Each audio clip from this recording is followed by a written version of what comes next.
এখানে কিছু পটল নিয়ে নিয়েছি, কিছু ইলিশ মাছ এবং ইলিশ মাছের মাথা।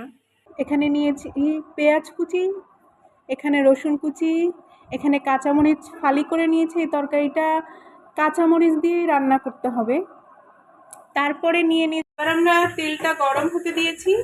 গরম তেলের মধ্যে আমরা একে একে মাছগুলো দিয়ে দিচ্ছি, পেঁয়াজ কুচি দিয়ে দিচ্ছি,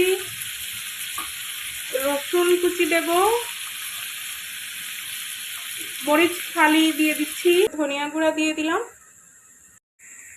কেটে রাখা পটলগুলো দিয়ে দিয়েছি। এবার কষানো হয়ে গিয়েছে, এবার আমরা ঢাকনা উঠিয়ে নেড়ে চেড়ে নিচ্ছি। এবার আমরা ঝোলের জন্য পরিমাণ মতো পানি দিয়ে দিচ্ছি, পানি দিয়ে নেড়ে চেড়ে দিচ্ছি, জিরে গুঁড়ো দিয়ে দিচ্ছি,